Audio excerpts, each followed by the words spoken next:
Puji Tuhan. Haleluya. Puji Tuhan. Kita bersyukur pada hari ini kita bisa berkumpul bersama-sama memuji menyembah Tuhan di hari perayaan kenaikan Yesus Kristus ke surga, ya.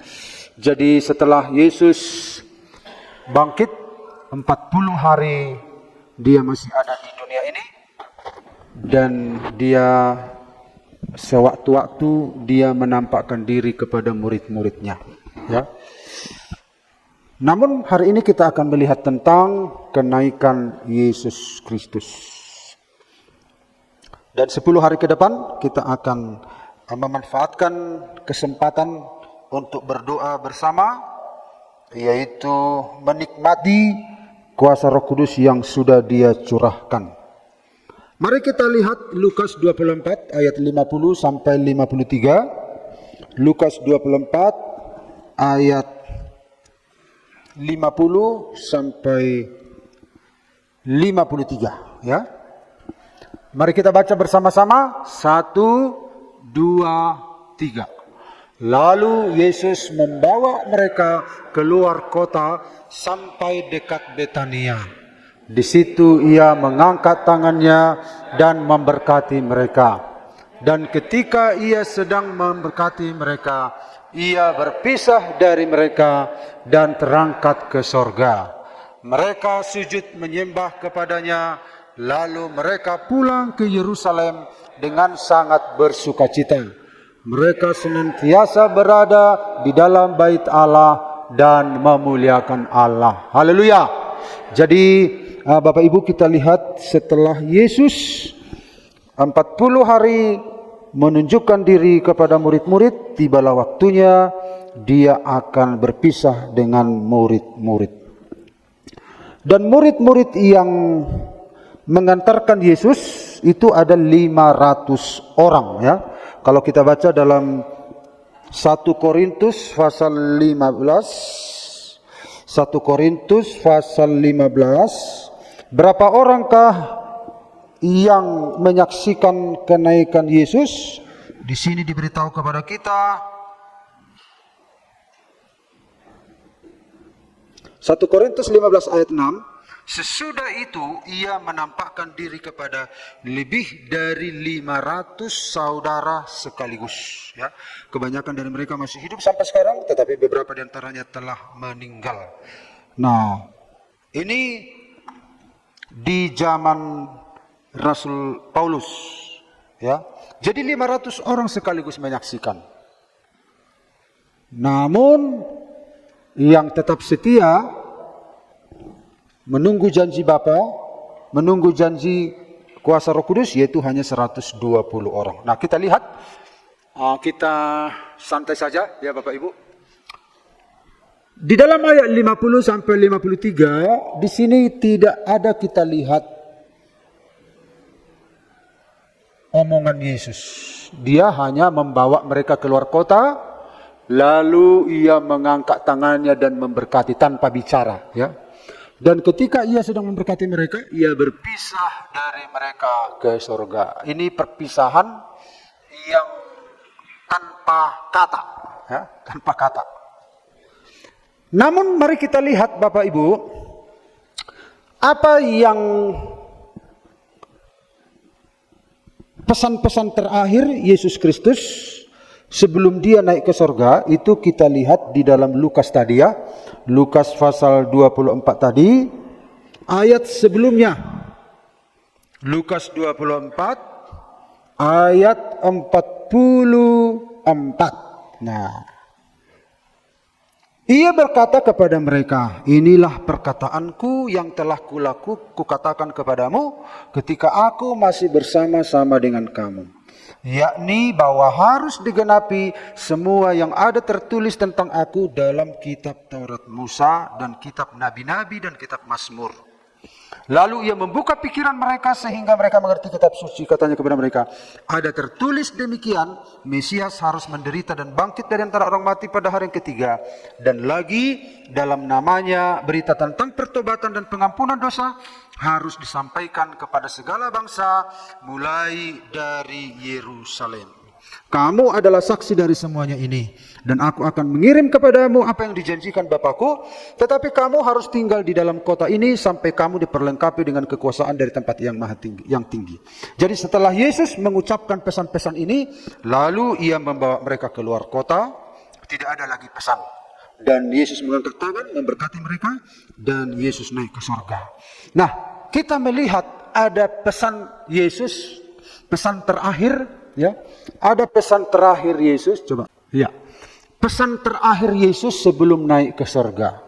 Jadi pesan terakhir Yesus kepada murid-murid, ini juga pesannya pada orang percaya. Apa pesan Yesus sebelum dia naik ke surga? Kita melihat yang pertama, ia berkata kepada mereka, inilah perkataanku yang telah kukatakan kepadamu ketika aku masih bersama-sama dengan kamu. Yakni bahwa harus digenapi semua yang ada tertulis tentang aku dalam kitab Taurat Musa dan kitab Nabi-Nabi dan kitab Mazmur. Lalu ia membuka pikiran mereka sehingga mereka mengerti kitab suci. Jadi dalam ayat 44-45 ini kita melihat apa yang Yesus katakan kepada mereka, dan apa yang Yesus katakan kepada mereka itu juga pesan untuk kita. Apa pesannya? Yaitu murid-murid harus memiliki pengertian yang benar akan kitab suci. Ternyata Bapak Ibu, murid-murid sampai sejauh ini mereka belum mengerti tentang kitab suci. Nah, sebelum dia naik ke surga, Tuhan Yesus memaklumkan kepada mereka bahwa murid-murid harus memahami, mengerti kitab suci. Nah, kalau kita lihat Bapak Ibu, ternyata Yesus itu telah dituliskan di dalam 3 bagian, yaitu kitab Taurat Musa, kitab Nabi-Nabi, kitab Mazmur. Murid-murid belum terbuka pikirannya, walaupun Yesus sudah bangkit, walaupun Yesus sudah menyatakan diri. Betapa penting kita punya pengertian tentang firman. Apapun yang dilakukan Yesus, kalau kita nggak punya pengertian, maka seolah-olah Yesus berjalan sendiri, begitu. Yesus berjalan sendiri, mereka bagikan orang yang penonton. Nah, mari kita lihat.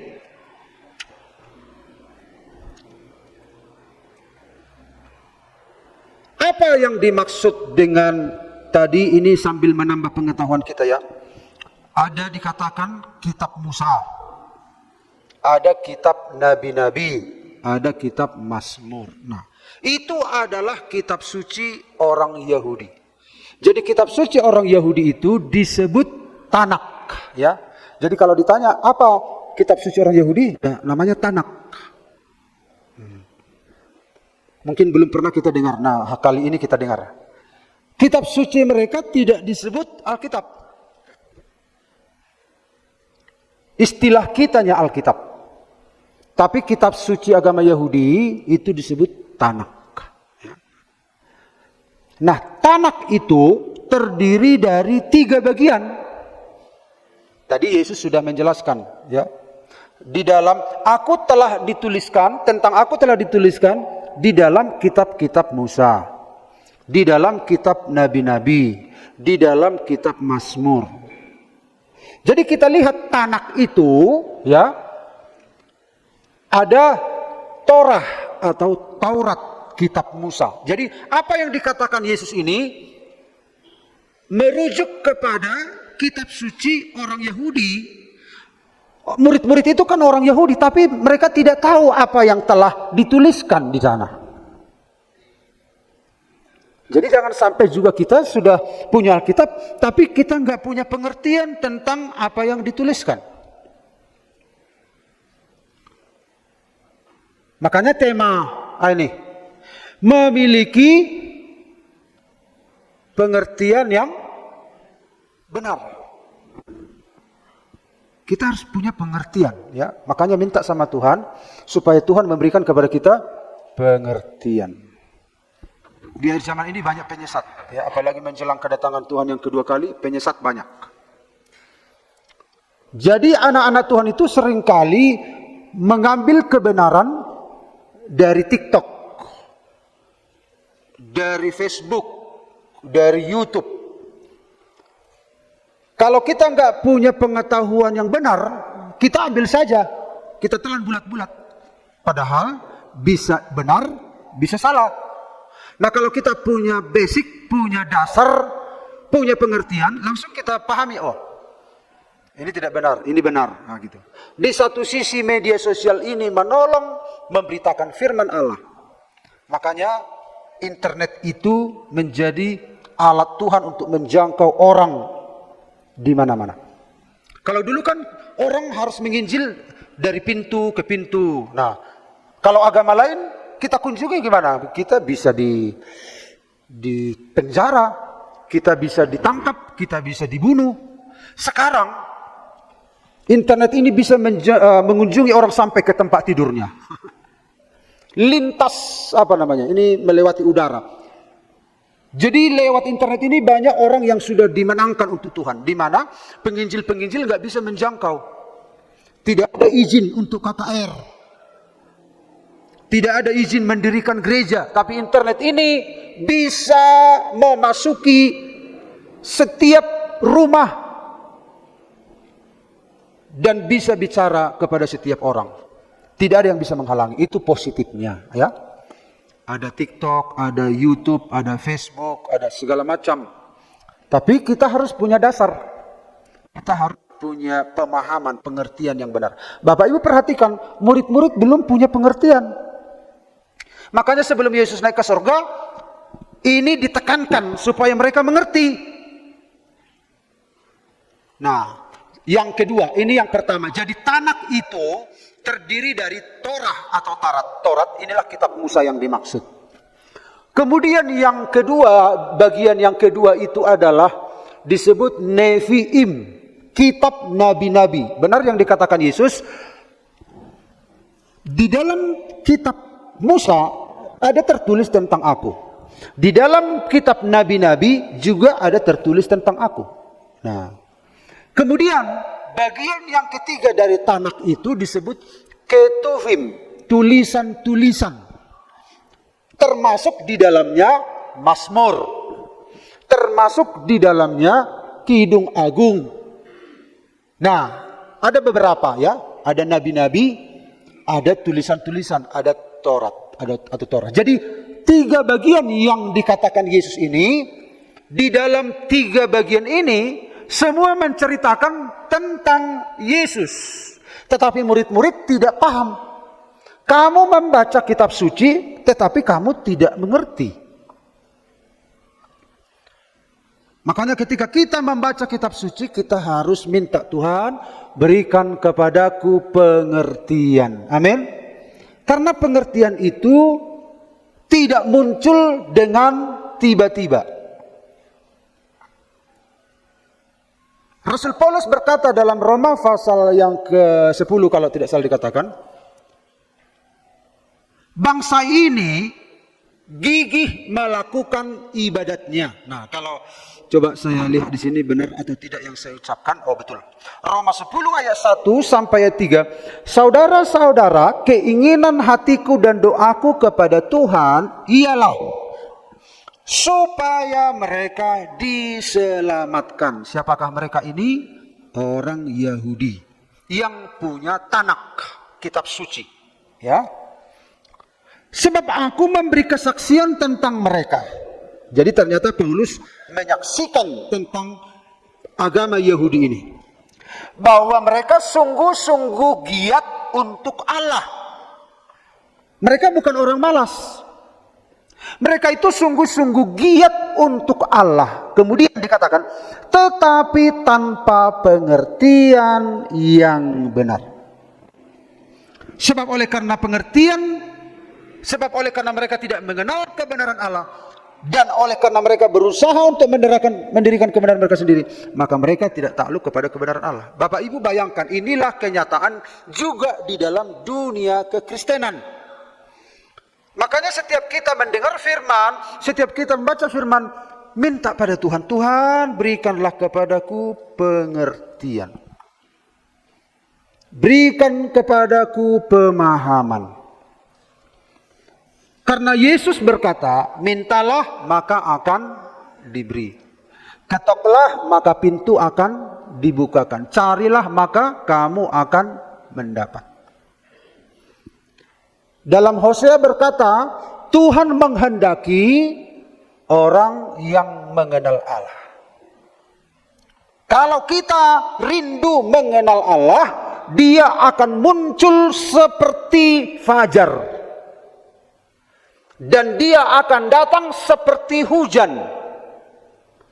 Artinya, harus ada dari pihak kita sebuah keinginan, ya, untuk mengenal Tuhan.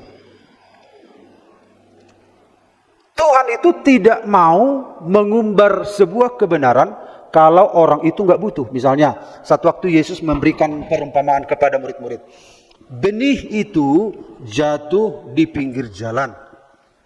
Benih itu jatuh di tanah berbatu-batu. Benih itu jatuh di semak duri. Dan ada benih yang jatuh di tanah yang subur. Nah, kemudian Yesus berhenti. Dia enggak komentar. Sementara Yesus dan murid-murid berjalan. Ternyata ada murid yang belum tuntas, belum puas. Lalu di tengah perjalanan, murid ini bertanya kepada Yesus, Guru, apa arti perumpamaanmu itu tadi? Nah, apa yang dikatakan Yesus? Lalu Yesus memberikan arti. Andai kata murid itu tidak bertanya, Tuhan tidak memberikan arti. Artinya, maksudnya adalah, anak Tuhan itu harus punya rasa penasaran apa artinya. Harus ada sebuah kerinduan menggumuli, Tuhan berikan pengertian kepadaku. Makanya ketika Yesus berangkat mau naik ke surga, ini yang pertama ditekankan, ya. Nah, ini tanak. Nah, jadi ternyata semua tentang Yesus. Bagaimana dengan perjanjian? Nah, jadi Bapak Ibu, tanak inilah yang diadopsi orang Kristen menjadi kitab sucinya. Ini disebut perjanjian lama bagi kita, ya. Jadi dari mana latar belakang kita punya kitab suci dua bagian, perjanjian lama dan perjanjian baru. Perjanjian lama kitab suci orang Kristen itu mengadopsi tanaknya orang Yahudi menjadi kitab suci kita. Kalau nggak ada kitab suci orang Yahudi, kita nggak punya PL. Nah, kemudian PB kita itu, perjanjian baru itu adalah pekerjaan Kristus, rasul-rasul, dan seterusnya. Itu mulai dari situ, Matius sampai Wahyu perjanjian baru. Makanya dua bagian kitab suci kita, ya. Nah, biar ada pengetahuan kita sedikit, karena bagaimanapun juga kita harus paham ini. Nah, bagaimana dengan perjanjian baru kita? Perjanjian baru dibagi dalam 4 bagian, 4 Injil. Matius, Markus, Lukas, Yohanes. Itu disebut evangelium, ya. Waktu saya SD, guru saya di SD sudah mengatakan bahwa 4 Injil itu disebut evangelium, ya. Jadi benar apa yang dikatakan guru. 4 Injil itu evangelium, ya. Itu bagian pertama. Bagian yang kedua perjanjian baru itu adalah kisah para rasul. Kisah para rasul artinya kisah perbuatan rasul. Nah, kemudian bagian yang berikutnya surat-surat, yaitu Roma, 1 Korintus, 2 Korintus, dan seterusnya. Dan Petrus, 1 Petrus, 2 Petrus, Ibrani, 1 Timotius, 2 Timotius, Yakobus, dan seterusnya. Itu surat-surat disebut. Bagian yang keempat disebut Wahyu. Nah, dalam perjanjian baru, apa yang dibicarakan oleh 4 bagian ini? Tidak lain, tidak bukan. Yang dibicarakan juga adalah tentang Yesus. Yesuslah yang dibicarakan dalam tanak perjanjian lama, Yesus juga yang dibicarakan di dalam perjanjian baru. Jadi fokus dari pembicaraan ini, baik PL dan PB, hanya Yesus. Amin. Hanya Yesus. Karena Yesus adalah Allah yang kelihatan. Jadi kalau ada agama lain berkata, atau orang Batak berkata, na tua-tua itu debatan nasoni ida, katanya. Atau agama lain berkata, surga ada di bawah telapak kaki ibu. Itu tidak benar menurut Alkitab. Allah yang kelihatan itu adalah Yesus. Kalau tidak ada Yesus, orang tidak akan tahu ada Allah. Orang akan menyembah Allah sesuai dengan konsepnya, sesuai dengan pikirannya, sesuai dengan imajinasinya. Jadi Yesus Kristuslah yang diceritakan di dalam PL, Yesus Kristus juga yang diceritakan dalam PB. Karena itu kita harus punya pengertian bahwa ternyata dari Kejadian sampai Wahyu itu tentang Yesus, tentang penyelamatan yang dilakukan oleh Allah. Ada keselamatan bagi manusia yang berdosa, dilakukan oleh Yesus Kristus. Jadi Yesus Kristuslah pusat pemberitaan, bukan orang, bukan manusia, bukan pendeta, bukan jemaat. Yesuslah pusat pemberitaan, semua tentang Yesus. Anak-anak Tuhan harus terbuka pikirannya tentang ini. Yesuslah penggenapan dari semua firman Tuhan. Jadi kalau kita berpusat kepada Yesus, amanlah jalan kita. Kalau berpusat kepada diri sendiri, udah kacaulah hidup kita. Kita harus punya pengertian yang benar tentang Kristus ini. Amin Bapak Ibu. Bukan tentang saya, bukan tentang saudara, tetapi tentang Yesus Kristus yang datang menjadi manusia. Firman itu menjadi manusia dan diam di antara kita. Untuk apa? Mencari saudara dan saya, orang-orang yang terhilang. Dia memperbaiki hidup kita. Kemarin saya mengajar, ada juga di sana hamba Tuhan yang baru setahun melayani. Lalu saya cerita-cerita sementara makan. Ada yang punya tato, ada yang pokoknya latar belakangnya aneh-aneh. Satu anak buahnya Ulu Panggabean. Ini mantan anak buah Ulu Panggabean ini kata temannya. Oh, ini baru bertobat ini. Dulu dia sangat benci gereja. Dia tuduh semua bahwa ini enggak cocok kalau pendeta itu miskin-miskin katanya. Makanya saya nggak mau jadi pendeta. Ternyata jadi pendeta juga. Jadi dia trauma karena dilihat bapaknya dihina, dilihat bapaknya miskin. Nggak mau aku. Dia jahat. Dia berhubungan dengan pemerintah, bagaimana cara mendapatkan uang. Wah, luar biasa. Tapi saya bilang sama mereka, itulah baiknya Tuhan. Bagaimanapun rusaknya hidup kita, Tuhan itu bisa memperbaiki kita. Saya bilang, amin, kata mereka. Ini anak buahnya Ulu Panggabean. Ini anak pendeta yang bandel. Dia bayangkan, dia masuk sekolah Alkitab, baru di gerbang sekolah kitab dilepaskan rokoknya. Bayangkan saking bandelnya. Tetapi Tuhan perbaiki juga. Artinya, setiap orang yang rusak yang datang pada Tuhan, Tuhan bisa memperbaiki. Karena Tuhan berkata, pencuri datang hanya untuk mencuri, membunuh, membinasakan, merusak hidup kita. Tapi aku datang supaya kamu mempunyai hidup dan mempunyainya dalam segala kelimpahan. Iblis itu menekan kita, tetapi Yesus mengangkat kita. Makanya kalau Yesus tidak datang, kita tidak punya masa depan. Makanya dari Kejadian sampai Wahyu itu berbicara tentang Yesus, tentang pengorbanannya, tentang kasihnya, tentang masa depan yang Dia berikan kepada kita di hari yang akan datang. Amin. Makanya seorang namanya Mukendi, ya Bapak Ibu pernah dengar Mukendi? Mukendi itu sejak bayi sudah dipersembahkan orang tuanya kepada Lucifer. supaya dia melayani Lucifer seumur hidupnya. Nah, hari berganti hari dia bertambah besar, dia dididik begitu rupa, ternyata dia berhadapan dengan seorang pendeta. Dan terjadilah peperangan, konfrontasi. Dan kalah ini Mukendi, ini orang Afrika. Akhirnya dia dimenangkan, dia bertobat, dia dimenangkan untuk Tuhan. Nah, Mukendi ini cerita, sebelum dia bertobat, dia bisa melihat orang-orang, ini orang Kristen atau bukan. Dia bisa lihat. Nah, orang yang bukan Kristen itu, ya di sininya ada kegelapan. Dia berjalan begitu, oh ini sudah temanku ini, katanya. Tapi kalau ada orang Kristen, ada cahaya di sini, berkelip-kelip. Dan cahaya itu ada yang besar, ada yang kecil. Nah, kalau orang itu sungguh-sungguh ikut Tuhan, cahayanya besar.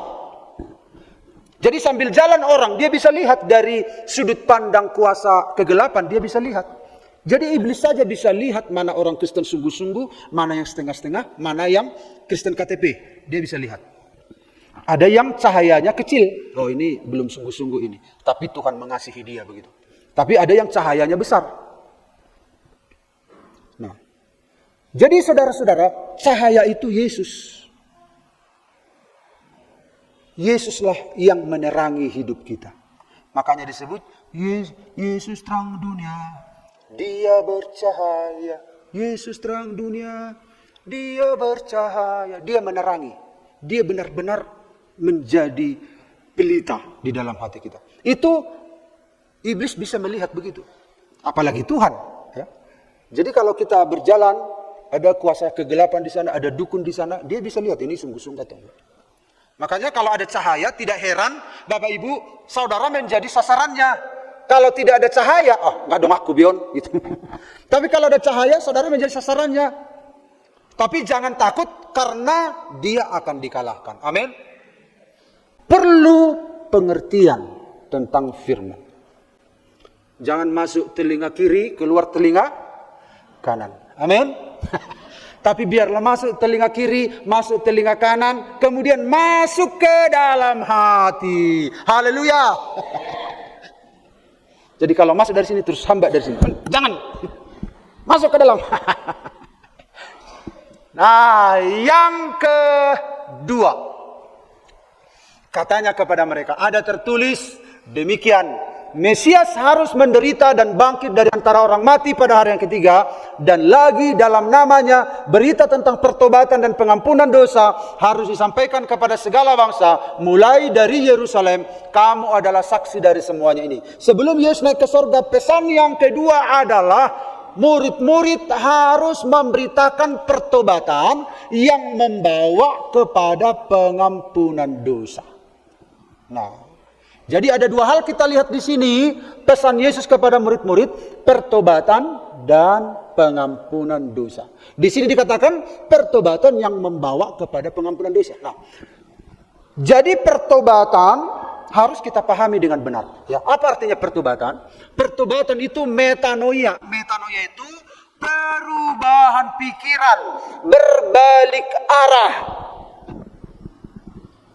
Kalau engkau berbalik arah, nah, beritakanlah bahwa kalau ada orang bertobat berbalik arah kepada Kristus, maka dikatakan pembatalan hukuman akibat dosa.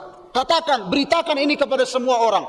Kalau dia berbalik kepada Allah, dia dibatalkan hukumannya. Tapi kalau dia tidak berbalik kepada Allah, katakan dia ada di bawah murka Allah. Dua hal ini. Pikiran kita harus berbalik kepada Allah. Ketika pikiran kita berbalik kepada Allah, maka kita tidak dihukum. Itu berita Injil. Jadi kedatangan Yesus datang ke dunia ini, mabuan barita nauli. Ulini baritai. Barita nauli. Orang berdosa yang berbalik kepada Allah, dibatalkan hukuman atas dia. Tapi harus berbalik kepada Allah. Bukan pertobatan, misalnya ada orang kan di penjara dia. Di penjara, misalnya Jek Marpau. Amang jasa dapat hakim. Siapa yang tahu lagunya sama-sama nyanyi. Adi gandum asa di sidang. Sekarang dia udah meninggal ya, tapi dia sudah menjadi pendeta ya.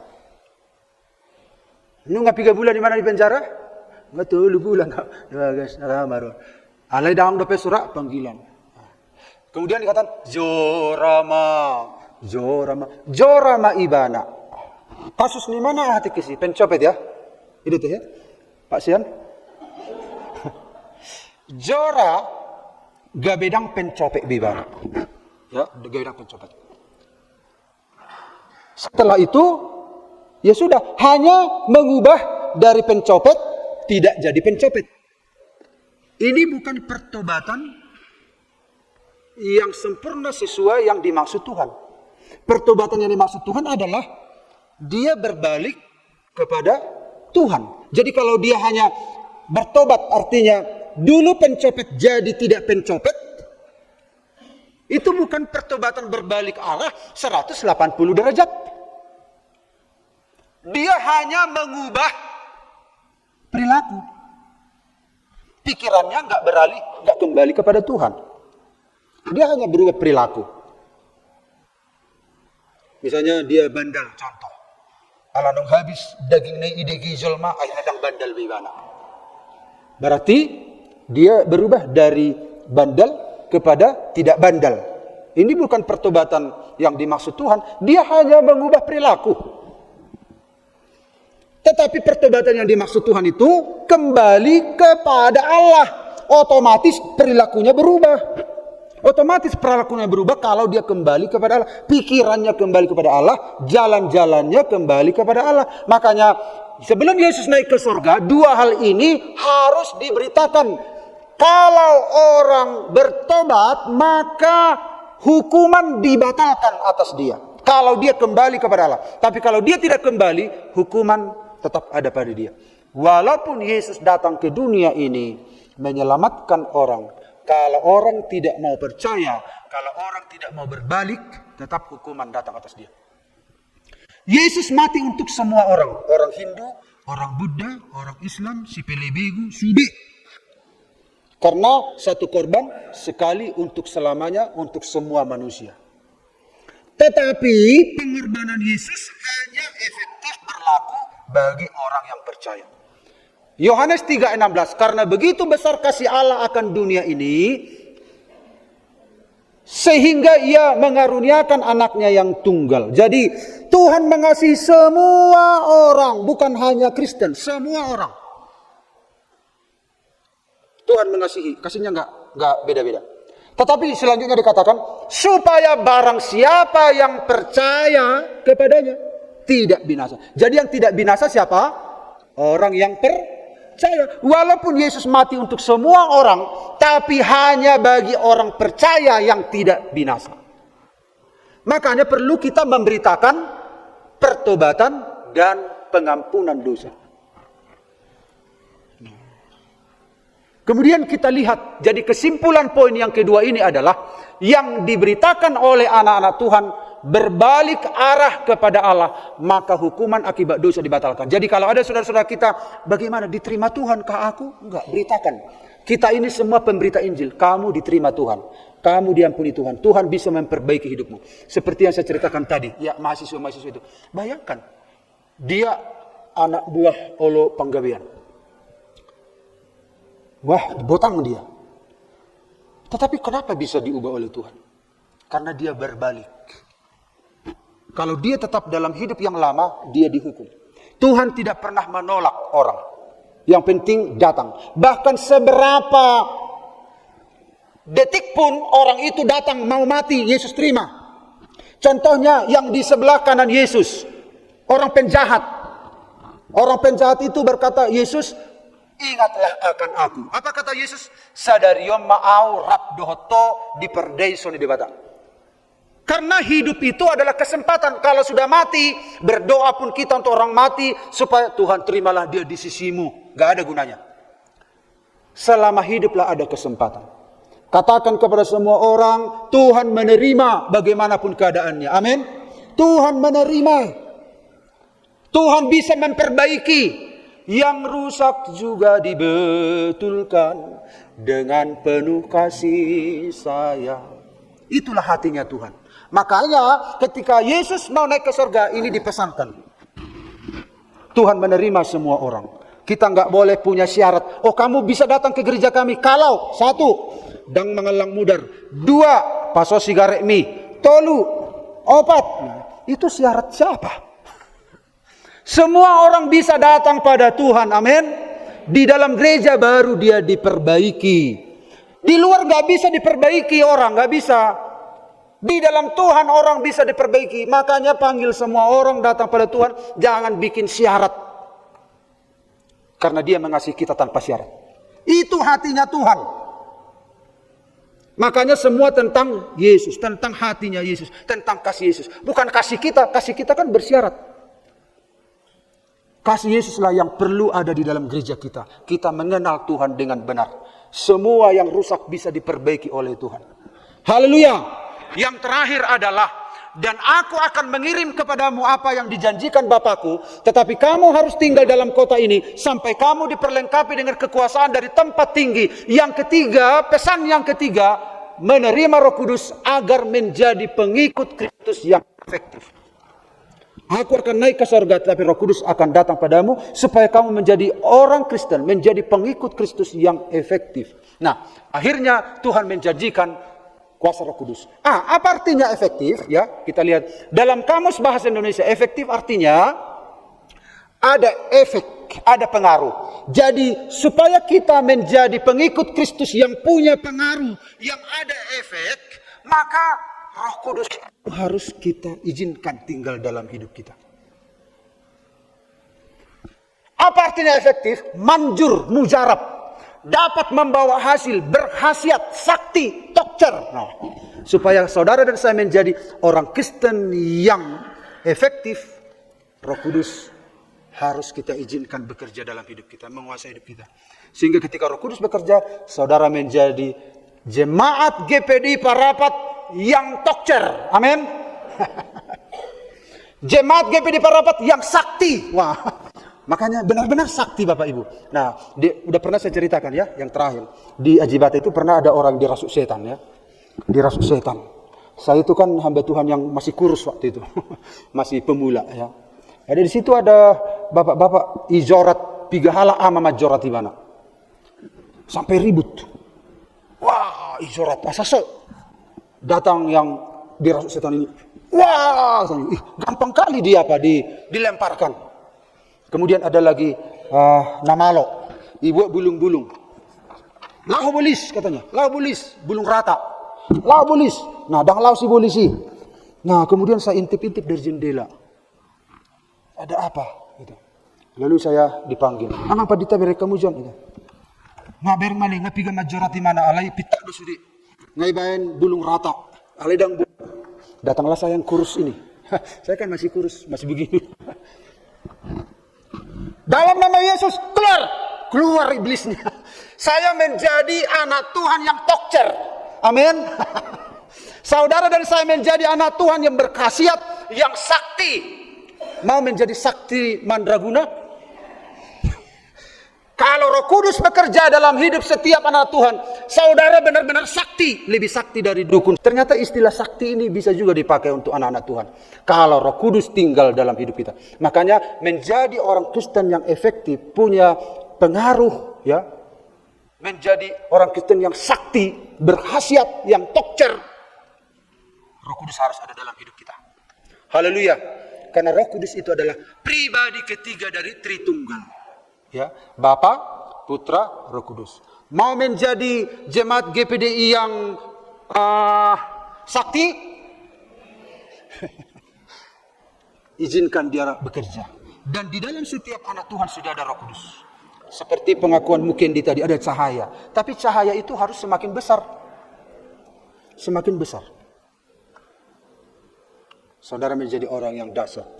Kita yang adalah tanah liat yang tidak berdaya, dibuatnya menjadi orang yang dahsyat, orang berkhasiat, orang yang sakti. Tapi ketika saudara dipenuhi oleh Roh Kudus, jangan coba-coba di terminal, jangan mencobai Tuhan. Bamaju teh, tikam maju teh, sakti do. Jangan, itu mencobai namanya.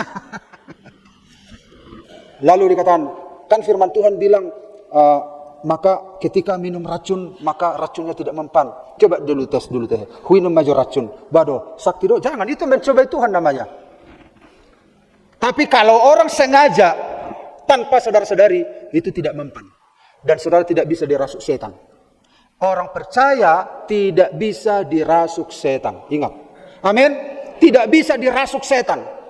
Malah saudara akan ditakuti. Seperti yang saya bilang tadi. Dukun tadi ketika berjumpa dengan istri saya. Dia langsung gini. Padahal bukan dia yang kami lawan dalam doa. Kuasa kegelapan yang kami lawan. Tapi dia antek-anteknya kuasa kegelapan. Ya dia merasa. Kita menjadi orang yang berkhasiat. Menjadi sakti. Menjadi tokcer, menjadi efektif, manjur, mujarab. Amin. Akhirnya kita menjadi berkat, berkemenangan di tengah dunia ini. Demikianlah renungan Tuhan memberkati kita sekalian. Dan ini pada terakhirnya, ini belum kita lihat ternyata ya. Lukas 24:51 yang terakhir. Dan ketika ia sedang memberkati mereka, ia berpisah dari mereka dan terangkat ke sorga. Setelah ia memberikan pesan-pesan 3 hal ini tadi. Pesan yang pertama apa tadi? Harus mengerti kitab suci. Yang kedua, beritakanlah pertobatan dan pengampunan dosa. Yang ketiga, terimalah Roh Kudus. Supaya kita menjadi orang Kristen yang efektif. Yesus sudah naik ke surga. Dia akan datang kembali menjemput kita. Ini adalah sebuah penantian yang luar biasa. Inilah kerinduan kita. Sebelum dia datang kembali, kita membutuhkan kuasanya bekerja dalam hidup kita. Supaya kita berkemenangan, kita tidak dikerjai oleh iblis. Justru kita yang mengerjai iblis. Ya. Pendeta Sitohang, almarhum Balige, dia pernah mengatakan, Ibu Tuhan do, sibolis do biar tuau. Katanya. Sibolis do biar tuau. Memang demikian. Iblis yang takut sama kita kalau kuasa Roh Kudus bekerja.